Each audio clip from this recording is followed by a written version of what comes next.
Welcome back into today's video. We're going to be going over the Keemstar interview with Onision. We've been waiting for this interview with anticipation. Was it going to be good? Was it going to be terrible? Well, I'm going to give you my opinion today in exploring YouTubers. If you're unfamiliar, Keemstar, host of popular YouTube channel Drama Alert, just dropped an interview about 4 hours ago. The most hated YouTuber, Onision interview. So if you haven't seen this interview, I will put it in the description below.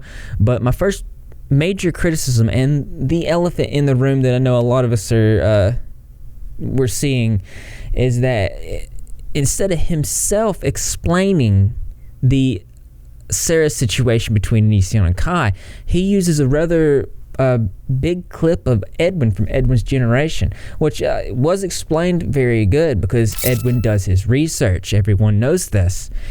But I think that in itself is another reason why we can put criticism on this interview. As Keemstar is supposed to be one of the biggest drama channels on YouTube and is supposed to be doing these interviews in depth with all this research, and having had time and opportunity to do research, I think a lot of people were disappointed with how he did use another YouTuber to do what he should have done. But I stack this up to it being the format of Drama Alert. So if I had to search for a reason as to why he did this, it being that Drama Alert is considered for less research videos and more for short-winded content. So it makes perfect sense for him to bring somebody else on to explain what the situation was, so that way he could get right into the interview. But there was a lot of disappointment in the interview itself. Now, like I said, I could go into multiple things, but we're just going to go into the major ones today. So we already know that Keemstar had been hyping up this interview since late February, saying about to interview Onision, at one point saying, making a Twitter video talking about how scared he was. And again, the information, there's so much information that it's literally impossible on my platform to go through all the little details. And this was the major thing that a lot of people were trying to tell him in the beginning is that there is so much information that you'd literally have to. Most of us have been covering this type of information for years. Some people like YouTuber Repzilla for the last 8 years. And it takes a lot of research, a lot of information seeking to even begin to get a grasp of this, the intricate webs and depth of a situation like this.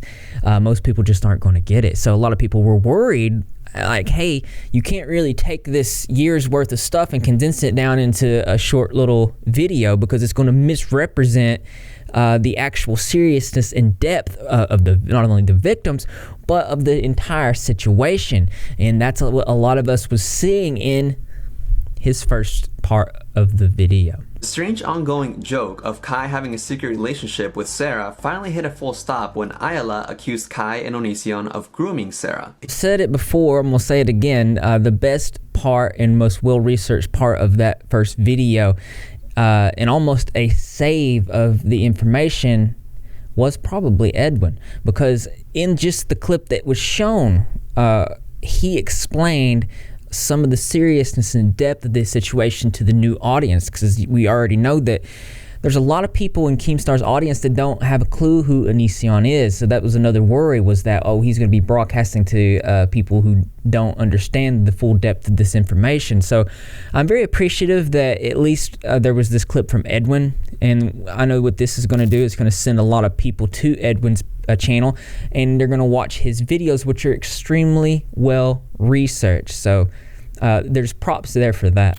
Just for clarification, Edwin tweets, just so everyone knows, Keemstar did reach out to me for permission to use some of my video to help summarize the situation with Onision. It is not an easy thing to bring a new audience up to speed on, so I don't blame him for wanting to use that segment. I find it beneficial, and I do agree with that. Another thing that was bothering me is, like, multiple times throughout the duration that we were waiting and building this anticipation for this interview, he not only did he go to Playlist Live, so he did have an opportunity to research more about the video, but I'm not gonna, like I said, I'm not gonna critique that very much. it's that he was really attacking the anti-O community, which I'm going to be completely honest with you. There is a vast majority of the anti-O community that does do incredible reaches. They do make the situation worse at times, and it makes me feel, just by the way he was approaching it, that in itself being an issue also led way for Keemstar to make it sort of kind of like a smokescreen. So he has perfect validity to say, well, they're going to hate whatever I put out anyways, so it's really not going to matter. So any mistakes that he did have, he could just chalk it up to the hate mob, which, like I said, that on my part could be a reach, but that's just what I'm seeing. But you guys let me know what you think. Here's a tweet he released about 3 hours ago, and I saw Edwin talk about this in his live stream, where he says, Anti-O Crazy said I was milking the Onision story even though they watch channels with 500 Onision's vids. I never have made one, so since they accused me of milking it, I'm going to milk it and make as much money as possible. 3 parts, and part 4 follow-up questions going to make 100K. And this is the type of personality that Keemstar has. He is that troll on the internet that if you say he's going to milk it, he's going to milk it. So this is like another example within itself how the anti-O community does make situations a little bit more intense and can make things a little bit more problematic than they are, because where if he was to have milked it in the first place, there would have been genuine criticisms. But since you forced him, it's kind of like he has an excuse in it, and it's like a funny excuse, a trolly excuse. Does that make sense? I don't know. Let me know. Thoughts on part 1 of the Onision interview? Guilty. In another Twitter video about the anti-O movement, he does talk about some of the what they're saying and doing that's going to be not good. And I do want to emphasize that in every community, there's going to be a couple bad eggs, the people that misrepresent that community.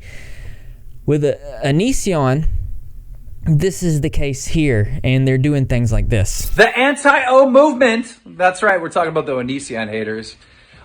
So many of you guys are claiming that you're going to be stealing my interview and you're going to be uploading it so people can watch it and I don't get the view and all that. And I am baffled by all this because, like, you're publicly saying that you're going to do it. You have pictures on your Twitter. Like, we know who you are. Like, in a court of law, all right, you are finished. You can't even make an argument for fair use because you're publicly tweeting what you're going to do. You're going to steal my copyright, my material, and post it to take views and income away from me. You're literally admitting to the damages that you are going to cause me. It's a no-brainer. Like, you lose. There's no way you win. This person's like, oh, but I live in Canada, so he can't do anything. So? I got attorneys in Canada. Are you insane? You guys know nothing about me, all right? You know nothing about my history. You know nothing about my associates. You know nothing about how much I'm worth, who I deal with. Like, I think that Onision might be guilty, all right? But he's probably not going to get arrested.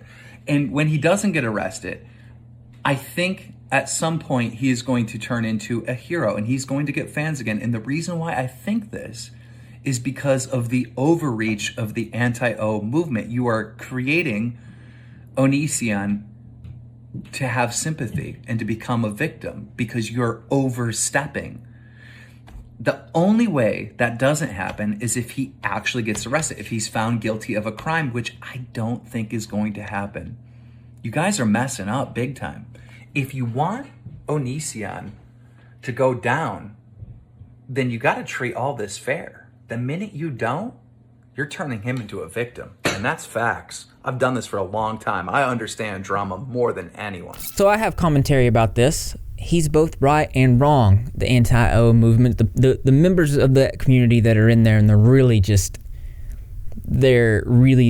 reaching to the point of doing things illegal, that's extremely harmful. But where he says that they're building room for him to have a victimhood, have this sympathy, to basically resurrect himself. Well, that was my original worry from the beginning, because Keemstar giving Onision this large platform, introducing him to so many new people, I felt like, and obviously Onision was retweeting these on his own Twitter, being way too enthusiastic and happy about this. I think that he thought he could use this Drama Alert interview, and why he did not pay for it, in his favor, because he felt like he could probably easily manipulate Keemstar.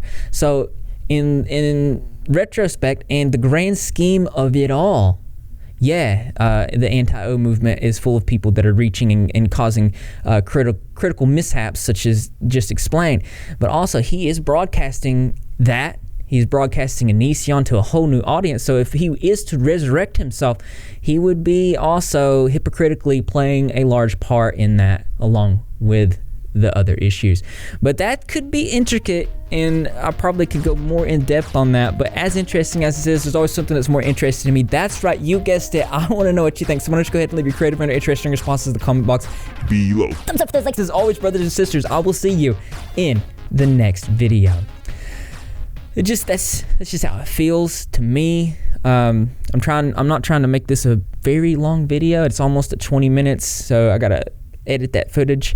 So thank you to my patrons. Everything's been going great on the Patreon. It's quickly, surprisingly, replacing the income revenue for AdSense on YouTube, which is insane to me, because I was originally building up the Facebook to get monetized on that platform, because I was tired of dealing with the demonetization issues of YouTube. Don't put all your eggs in one basket type thing.